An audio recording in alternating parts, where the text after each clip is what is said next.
Hey, my friends, it's Wednesday. Welcome to the Path of the Storyteller Wednesday live stream talking about writing craft, story structure, and all things writing. I'm Mary Rose Wood, and I'm so glad to be here. I'm here every Wednesday. If you're watching on YouTube, welcome. If you're watching on Facebook, please feel free to do what the little blue banner is telling you to do. Go to streamyard.com/Facebook and give permission to show your name so you can participate in the comments and I can see who's here, which would be great. Speaking of comments, let me open up because I see we've got some folks here already. Oh, wait, Rosalind's here, and Rosalind says she is ready. She's ready to find her best voice. I am glad to hear it. Nancy is here. Hello, Nancy. So nice to see you. This is going to be a great discussion. This is going to be a really fun discussion. Let me put this away.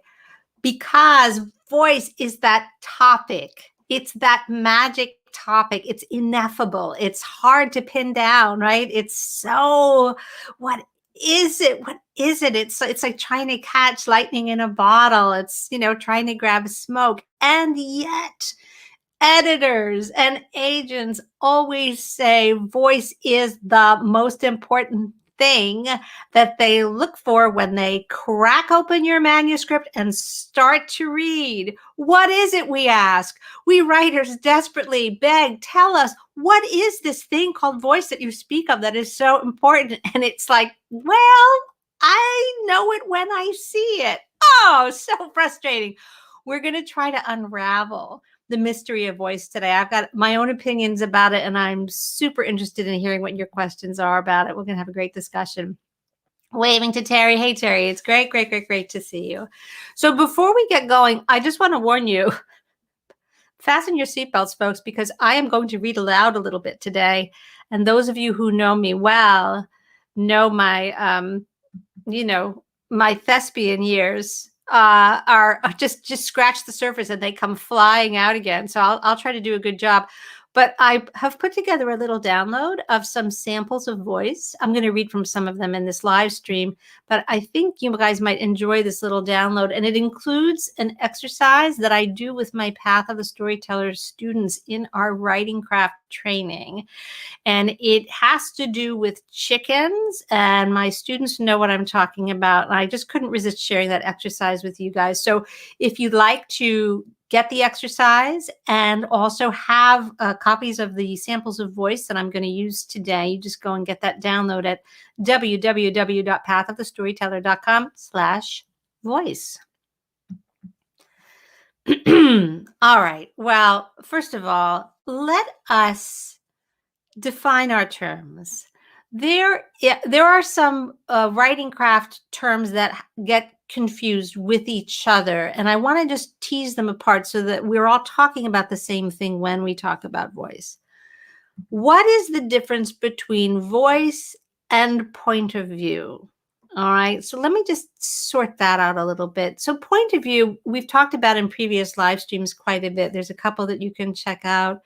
Point of view is the organizing gaze that you use to tell your story. You're either telling your story from the perspective of a single character, that would be a first person point of view, or you're telling your story from the perspective of a single character framed by a narrative consciousness that is actually not that character. That is a third person point of view. Within third person, you can stay very close to the experiences of a single character. That's a close third person. Or you can kind of zoom back and be more omniscient. You can switch to a different close third person. You can travel from one character to another. Third person has a lot of bells and whistles. It's a lot of fun to write in and also takes a lot of care. That is not exactly the same thing as voice. Voice, even though there's overlap, voice is it has more akin to what we might think of as style, although I would argue it's not exactly the same thing as style. If you're writing in the first person, the voice of your book is also linked to the voice of your main character, right? You have someone speaking the book in a sense to the reader. So there's overlap between the point of view and the voice. Does that mean all first person books sound the same? Of course not, right? And that is where the true meaning of voice comes in. Voice is that specific, particular personality, if you will, which is why I use the word style. It's the unmistakable quality that makes this feel like a unique consciousness actually communicating to the reader from the other side of the page. There's somebody out there telling the story. If it's in the first person, that somebody is kind of the main character, but also not only the main character, right? Because this is still a work of art. It is crafted, it is created. So it is the voice of the book speaking as if you will, wearing the mask of the main character of the book. Almost always the main character. There's a couple of exceptions. But but but that's what it is. In third person, it's a bit trickier. So let's contemplate this for a minute. In third person, the narrative consciousness of the book itself, that entity that is telling the story to the reader, is not the main character. It's not necessarily any of the other characters in the book, although sometimes there's a sense that it could be. It is something else. It is a disembodied entity. It's why I love to use the word consciousness when I talk about voice and point of view. It is the energetic being that is telling the story. And here's the fun part. That being was not likely to have a name, but they are very likely to have an opinion. They are very likely to have a personality, a way of looking at the world, a philosophy. They're also very likely to have a style. And I am just going to pop in. Rosalind's already asking the juicy questions as ever. Very interested in the distinction between voice and style. So, so this would be a great time, I think, to read a couple of examples because the definition to me, or one definition of a strong voice in a positive way in fiction, is when you can read a sentence or two and immediately know that where this sentence came from. This is not a sentence that could appear in any other book but the one it's from. So forgive my moving my eyes to the side because I've got these other samples on the screen. But I'm just going to read a couple of sentences, and I just want to see in the comments how quickly you guys can identify what this text is from. If you really want to hear about it, the first thing you'll probably want to know is where I was born and what my lousy childhood was like and how my parents were occupied and all before they had me and all that David Copperfield kind of crap. But I don't feel like going into it if you want to know the truth. Anybody recognize that? Marvelous opening lines from J.D. Salinger's The Catcher in the Rye. All right. So what do we know about this character just from getting a couple of sentences? Is there an attitude? It is. Thank you. Terry Finn's got it. It's Holden Caulfield. It is, there is a personality. It's written in the first person. So we've got the voice of the narrator, in this case, Holden Caulfield, and we have it full blown. We have his attitude. We have his defendedness. We have his slang. We have his conversational way of addressing the reader. And in this case, the reader is also being addressed as if they were another character. There's an implication that he's speaking to someone, that this tale has a listener. And because of the way that this point of view, this particular first person point of view is operating, we readers are kind of getting layered onto the listener of Holden's story. All right. We know quite a bit about Holden just from his voice.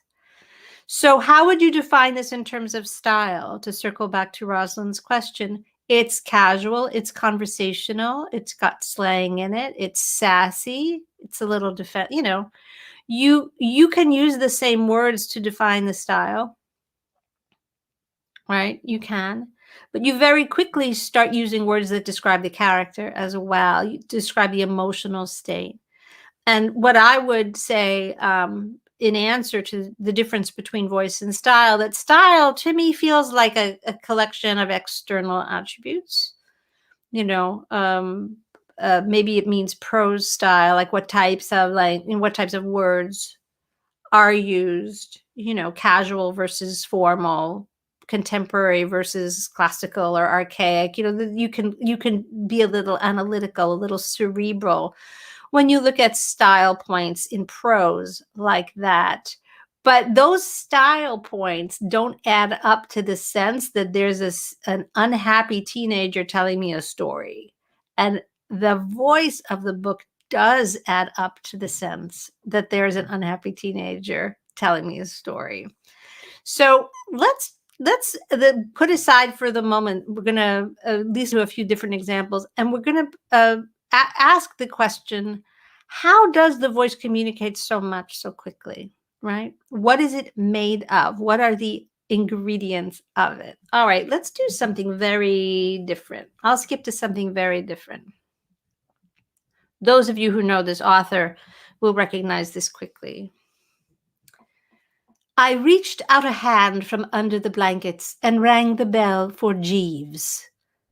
Good evening, Jeeves. Good morning, sir. This surprised me. Is it morning? Yes, sir. Are you sure? It seems very dark outside. There is a fog, sir. If you will recollect, we are now in autumn. Season of mists and mellow fruitfulness. Season of what? Mists, sir, and mellow fruitfulness. Wonderful line. Hard to say. Wonderful line. Bit of a tongue twister. There you go. Rosalind's got it. Bertie Worcester. That is the wonderful, marvelous, marvelous P.G. Wodehouse in action. It's a very, very different type of first person voice. Very different type of first person voice. And this first person voice has is in this scene is not addressing the reader directly, but narrating a scene between himself and his butler Jeeves. Now, one gets a little sense of what our narrator is like, just as we get a sense of what kind of person Holden is, contemporary, casual, kind of snarky teen. That's not what we get from this voice, is it? In this voice, we have a gentleman, the type of gentleman who has a butler, and he's rather hungover. It's charmingly revealed that he's utterly hungover and is really trying to catch up with what's going on and doesn't know if it's day or night. So how do we know that? The dialogue reveals the information, but the dialogue itself has a voice, doesn't it? We are in a world. So this is an example of a first-person narrator that doesn't just give us the personality of who's speaking, but where the voice of the narration plunges us into a tone, a world, a comic sensibility. That's a little bit more along the lines of the magic of voice. And it's why I say, even when you're writing in the first person, voice is not simply the personality of your protagonist. It's something else. It's the world of the book. It's the mood. It's the vibe of what is going on in totality. Now, Rosalind is already asking if a third person narrator can do this as well. Now, my next example, let me choose a third person narrator. Let is, let us go into something. Well, I'll pick something from one of my favorites. This is a great third-person narrator with a very particular voice. By some curious chance one morning, long ago, in the quiet of the world, when there was less noise and more green, and the hobbits were still numerous and prosperous, and Bilbo Baggins was standing at his door after breakfast, smoking an enormous long wooden pipe that reached nearly down to his woolly toes, neatly brushed, Gandalf came by. Gandalf! If you had heard only a quarter of what I have heard about him, and I have heard very little of all there is to hear, you would be prepared for any sort of remarkable tale. Now, that is a third-person narrator who has an occasional flourish of being an intrusive narrator. So what I mean by that, at the very end of that passage, the narrator, who up until that point sounds just like a magnificent, rolling, glorious, cadence of beautifully written British prose, says, Gandalf, oh, if you had heard only a bit of what I've heard, right? Switches abruptly, interrupts his own storytelling to address the reader, just as you might if you were reading a book to someone, if you were reading a story to a child, and you got to a word that you were like, oh, wait, before I go on, let me explain that to you. And so the voice of the book is temporarily interrupted by your conversational tone, explaining what needs to be explained, and then going back to the book. So this is a marvelous little passage from The Hobbit. Tolkien doesn't often break into that intrusive third narrator. It is a book written in the third person, but there are these occasional moments when the storyteller interrupts himself to explain something to the reader, just as we do in real life. It's very charming.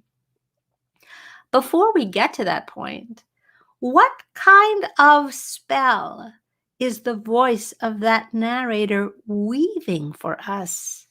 It is so dreamy and such a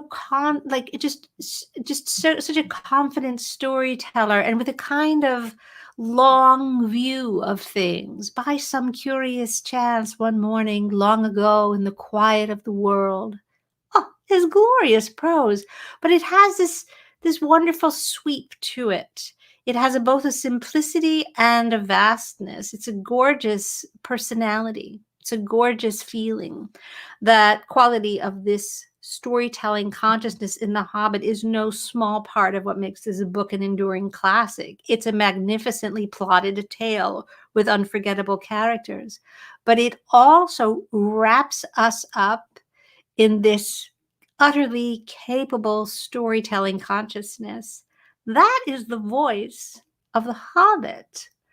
So we just looked at a few examples, 2 first person, 1 third person. They are all so vivid.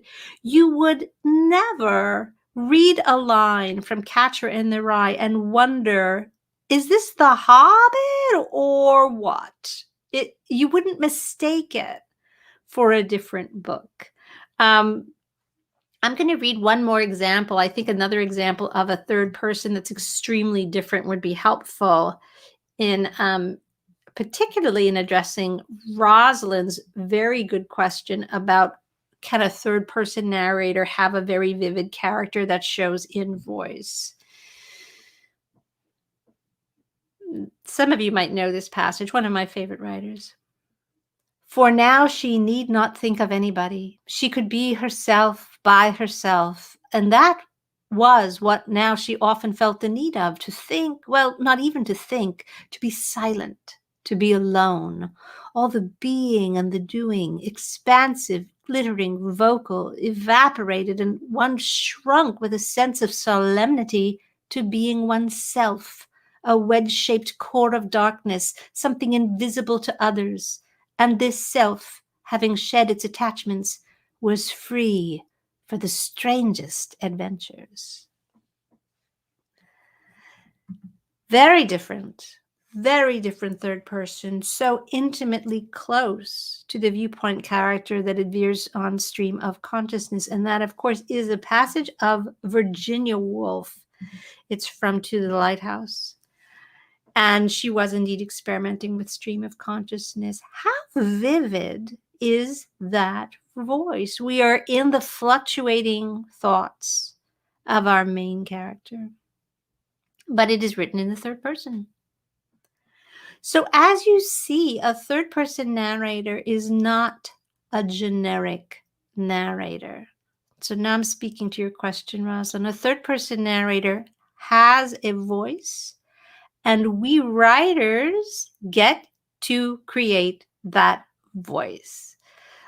Those of you, I'm going to grab it, I guess, because it's only fair. If I'm going to read all these other folks, let me just, let's see. I'm going to read just a couple of lines from my own The Mysterious Howling, because The Incorrigible Children of Ashton Plays, my middle grade series, it has a very voicey third person narrator, as we say, a very voicey narrator, has a lot of voice. So in this moment of the tale of Miss Penelope Lumley, who's a teenage governess who's been entrusted with the education of 3 children who have been raised by wolves, and so they need a lot of educating, has been very impressed that the 3 children who up until moments ago were howling at the moon and chewing on the furniture and behaving like untrained puppies, have been so inspired by her teaching that they have decided to write poetry of their own. They've each just recited a poem. Of course, all their poems are about the moon. Penelope was astonished. "Beowulf, did you write that poem yourself?" He smiled sheepishly and nodded. I am most impressed." Penelope had begun reading poetry to the children in the belief it would improve their English faster than lists of spelling words ever could. Besides, she personally found poetry very interesting, and since her students were more or less blank slates when it came to literature, she felt she might as well do what she liked. So there you go. So that is another example of a third person narrator who, and those of you who know the books know that this narrator can also get very intrusive, very didactic, interrupt the tale to explain things. In fact, the next passage after where I just read is, "As you may already know, the Latin term for blank slate is tabula rasa, a phrase the incorrigibles would no doubt be exposed to a little further on in their educations." This narrator has a personality. This narrator loves to teach. This narrator knows all about the tale of the incorrigible children, which takes place in the middle of the 19th century. But this narrator also knows all about the contemporary reader who is now listening to the tale, and often pauses to translate things that would be unfamiliar to today's reader. So the quality of this narrator's voice is,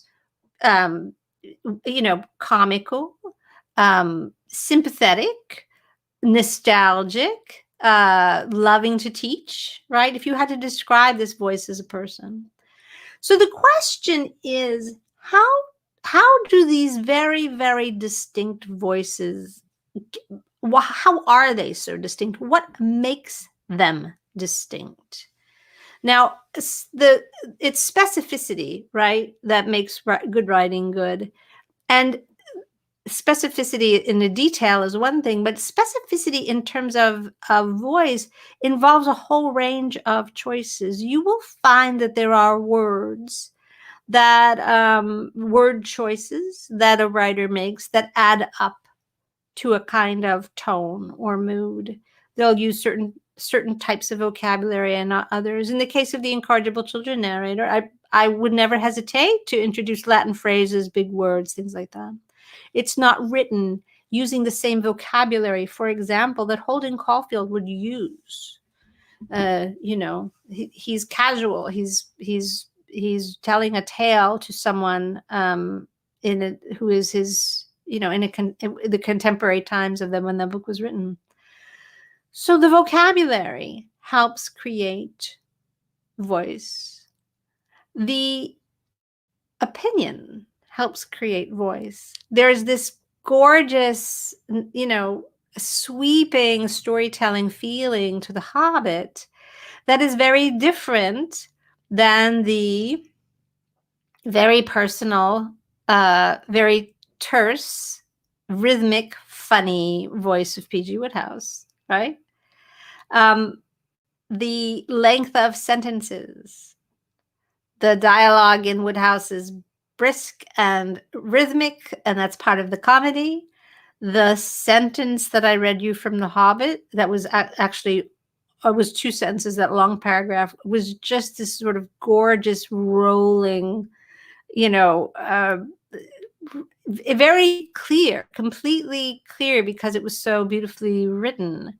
But it was a very long sentence with a lot of clauses that kept building and developing on each other.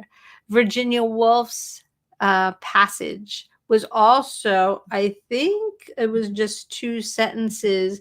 And these sentences were made of short phrases, like impressions, like an impressionist painting, fleeting thoughts, feelings, right? So we start to very quickly see that not only is the word choice a big part of voice, but the construction, the length of the paragraphs, the length of the sentences, and how the variations of those things are manipulated. And we finally get to what I think, and we're having this talk on St. Patrick's Day. I wish a happy St. Patrick's Day to everyone out there who celebrates. Those of you who've got a little Irish in your blood know what a musical cadence the language has, right? When you speak English with an Irish cadence, it's like a tune. It is an unmistakable tune, as is any cadence that gets applied to our way of speaking because of where we're from, our local regional dialect, the types of speech rhythms that we picked up from our upbringing, from the people that we associate with. It's very contagious sometimes. So that's what I mean by a cadence. It's the tone of the language. And voice is very much dictated by the cadence. It's a huge component of voice that allows us to tell apart, even in two very different examples of third person, Tolkien and Virginia Woolf. Immediately, you would never mistake a phrase of one for a phrase of the other. Now, so Rosalind's bringing up another point, which has to do now with more attitude. So I've been talking about the technical qualities of prose style that really, really help define a voice. Vocabulary, cadence, length of paragraph, length of sentence structures, how you use repetition, all of that stuff. That's all prose style. But Rosalind's question here has to do with sympathy or lack of sympathy toward the characters, right? So this is where we really get into this personality, when the narrator's personality is expressed in the voice. Now, in the Incorrigible Children books, the narrator, third person narrator, just not anyone who appears in the book, not a character, right? But still, in the way the story is told, expresses a strong sympathy for Penelope and for the Incorrigibles, expresses tremendous nostalgia for the way things used to be. And that's one of the fun aspects. That's an interesting play with a point of view, because the narrator is a contemporary narrator who is telling a story that happened long ago and clearly thinks that progress is a mixed bag at best. That feeling gets communicated often in the books, simply in the way the narrator tells the story. Your narrator, too, may have an opinion about the events of the tale. They may be trying to create a certain relationship with the reader.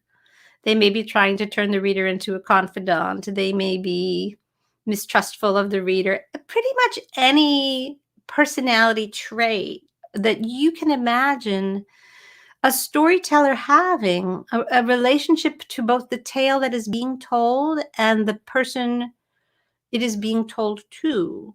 You can incorporate that or find examples of that incorporated in the voice of a book. Now, I'm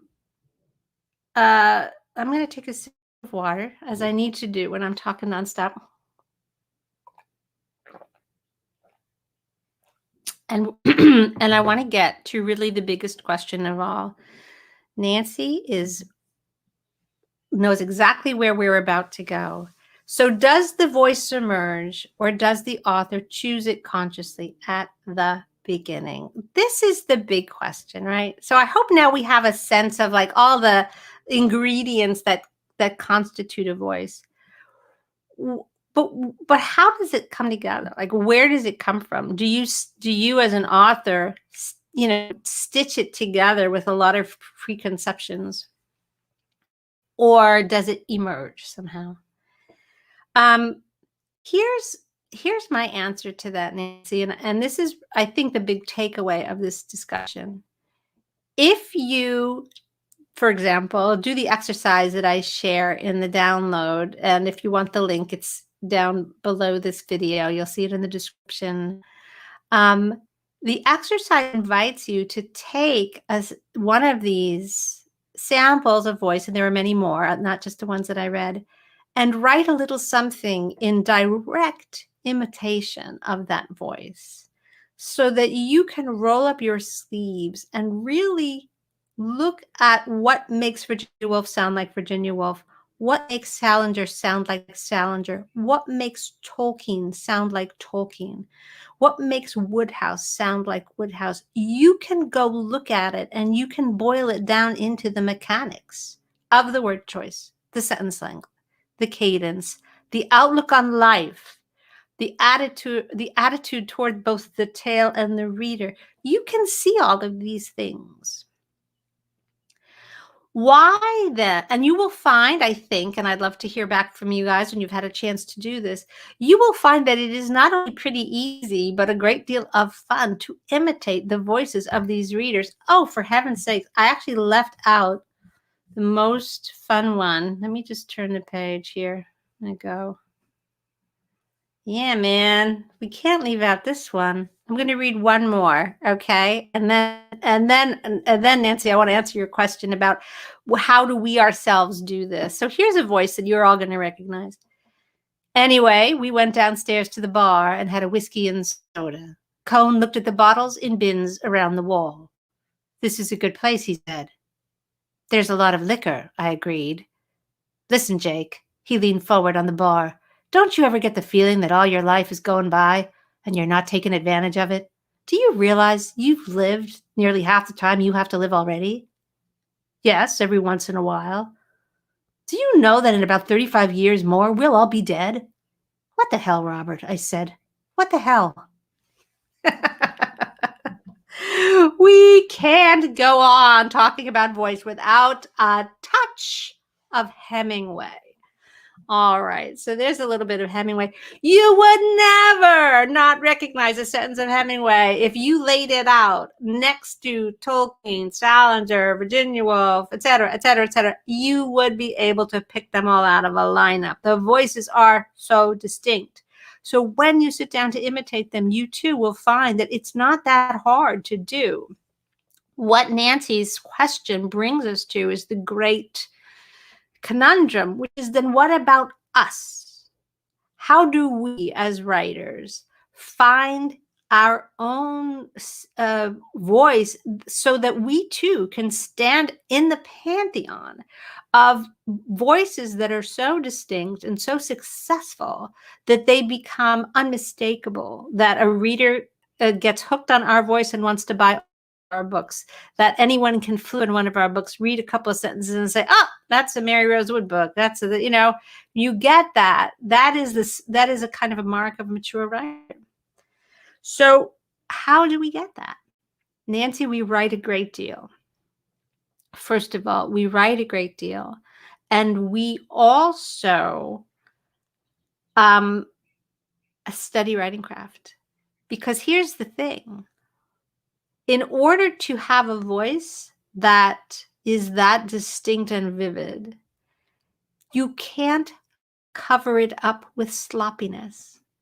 The quality of voice that is evident in each of these very different examples is that it is unencumbered with excess verbiage. It is unencumbered with imprecise language. It is compressed. Every syllable is necessary. It is specific. There is nothing generic in it.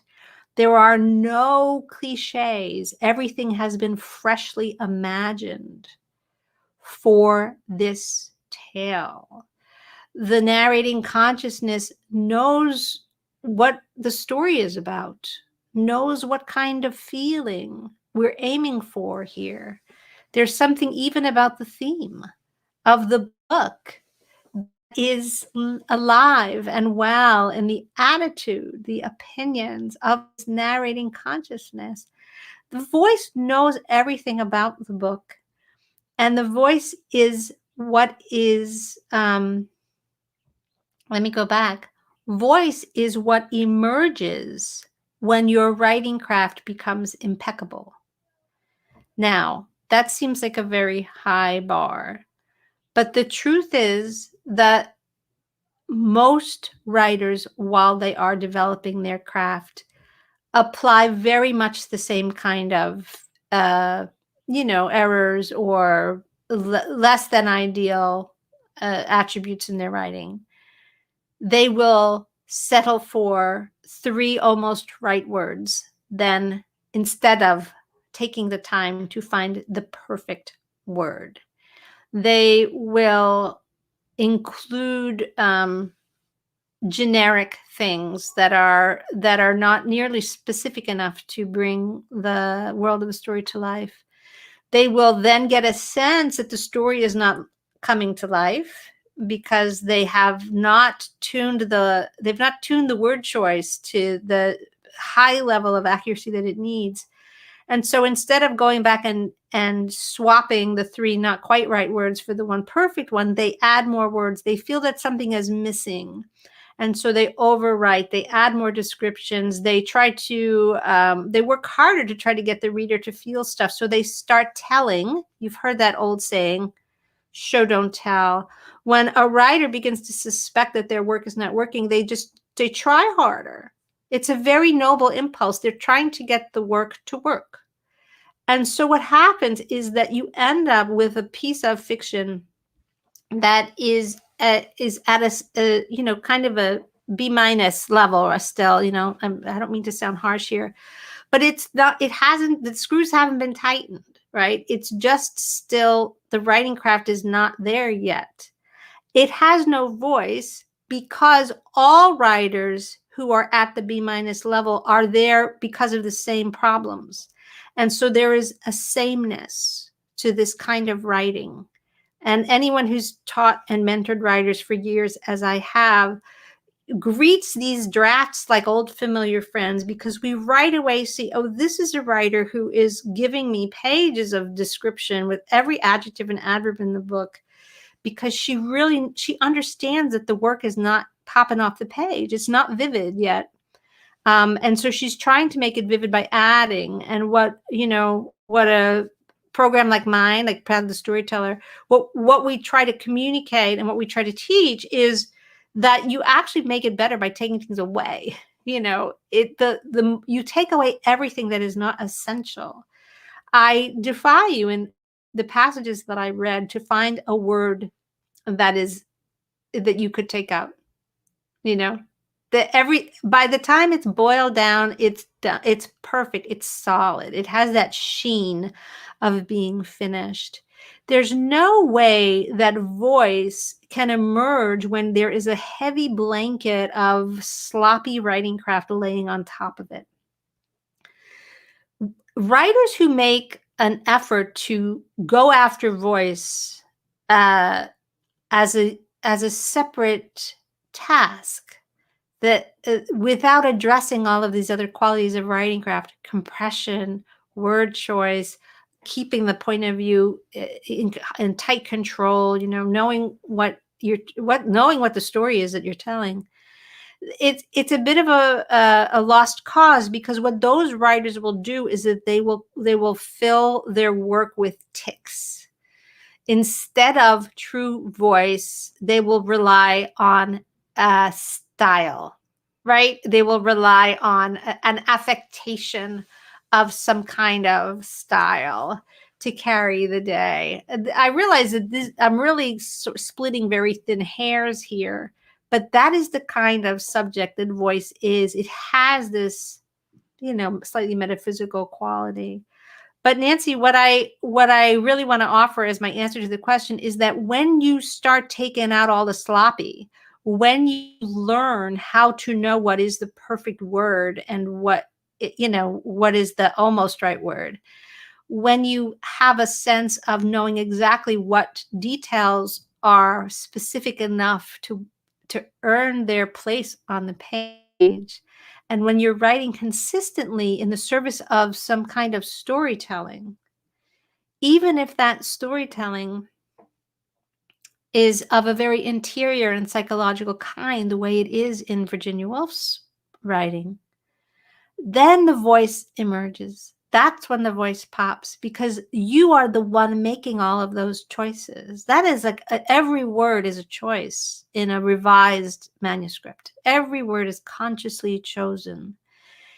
And since you are the one making those choices, your voice starts to really pop, and there's nothing hiding it. That's the beauty. It's not being hidden under the layer of student level writing or, slightly, imprecise writing that makes everybody sound the same. Now, I'm going to be very honest with you, because I'm a sweet curmudgeon. I think of myself as a very sweet curmudgeon, but there's a tremendous amount of mediocre writing that gets published. And I have also heard too often from my students who come to me and I'm like, okay, what about all of these things? We'll go through the Path of the Storyteller training, and they will be like, no one ever told me that. Oh my gosh, and they start taking things out and doing things a different way. And they themselves, they have great taste and they're smart and they're well read, and they can start to see the writing have some vivacity. They can start to see it. And then they'll come to me and they'll say, but now I go back to my bookshelves and I pick up books that I thought were good, and I read them, and I see how kind of not great they are, that there's a certain amount of sloppiness or just pure functionality in the writing. And I'm not going to throw stones at that. But when you talk about voice in writing, you are talking about a quality that mediocre, serviceable, churn 'em out writing doesn't have. It doesn't have it. It has the voice of its genre, perhaps. It has the voice of all of the other books in that space, but it doesn't have that kind of quality that the passages that I just shared with you have.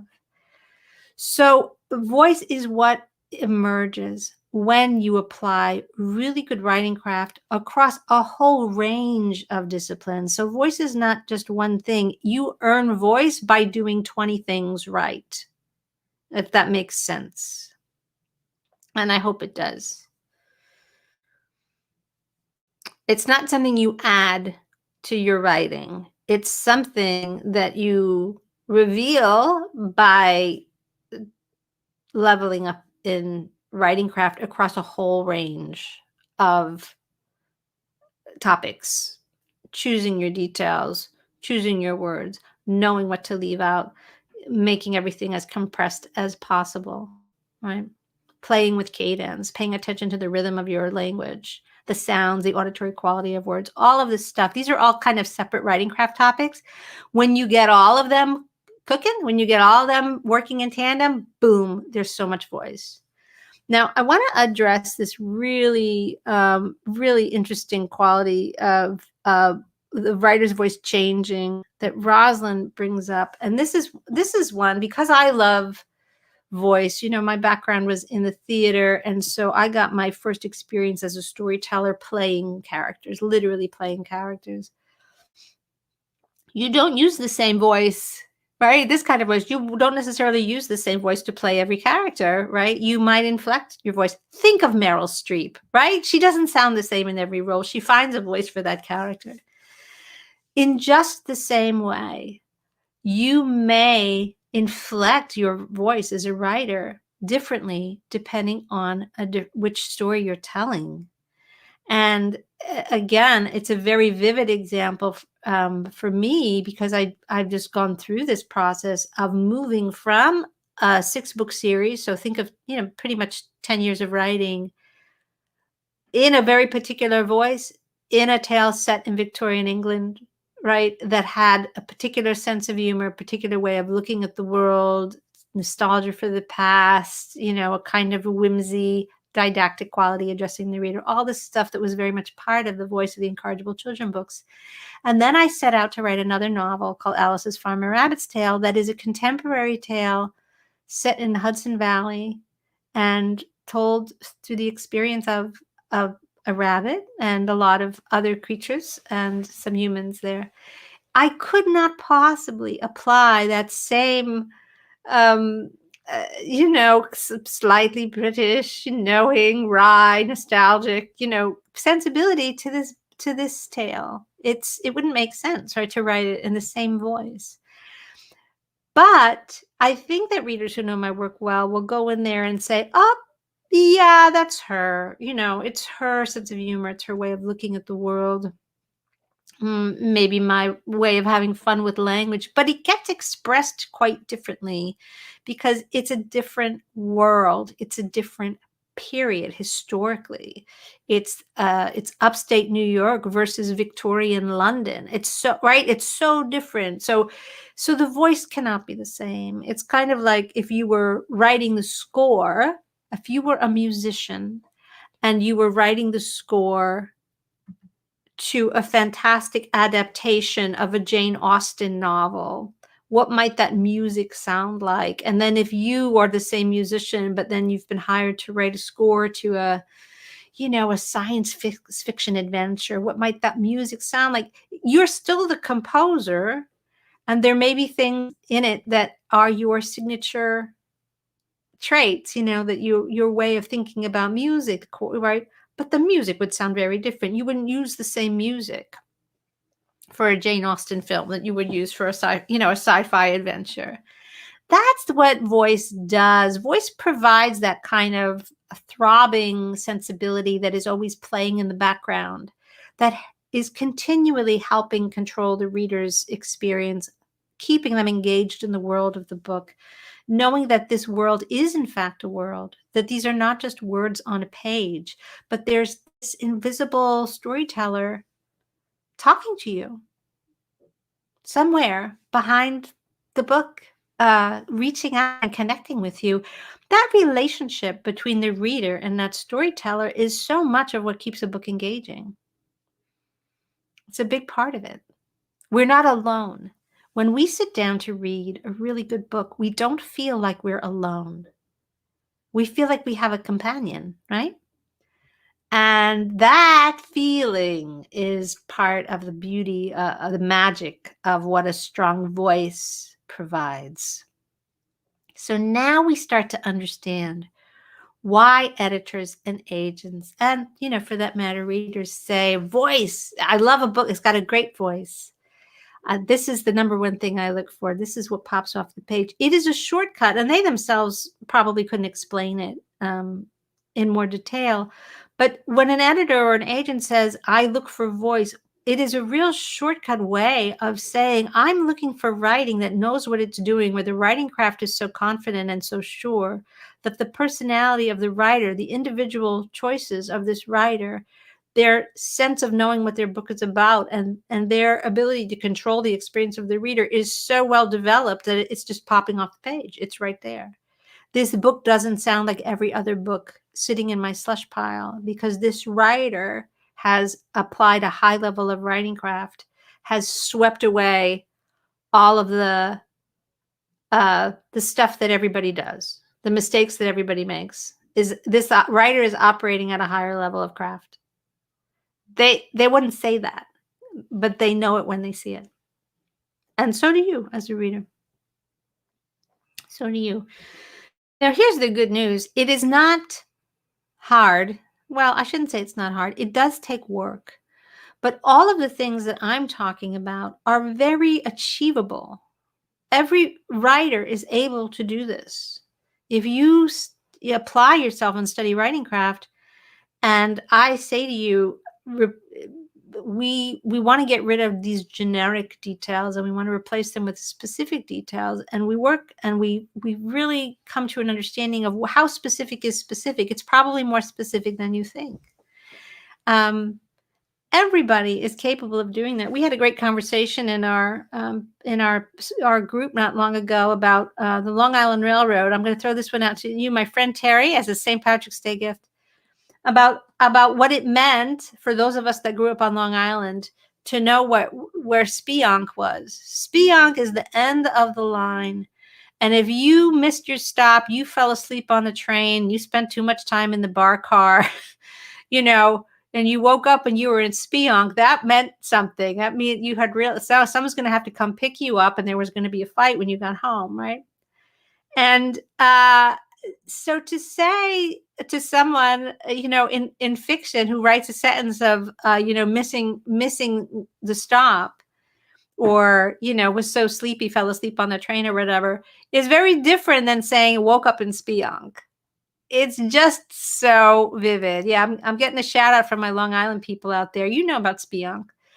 So it's vivid. It's even if you don't know what it is, even if you've never heard of Spionk before, if you as a writer choose to incorporate a detail that is that specific, that has that level of authenticity about it, all of a sudden things start to pop. It's a very different type of sentence than one that says, "Oh, she fell asleep on the train and woke up at the end of the line." Right? Spionk tells story. No, it's got auditory fun. It sounds good, but it's specific. So my point being that you don't have to have any kind of special genius to learn to replace the word train station with the word Spionk. That's simply writing craft. It's one of many techniques that you can polish up, but it's an example of one. Anybody is capable of replacing a generic word with a specific one. You just have to know to do it.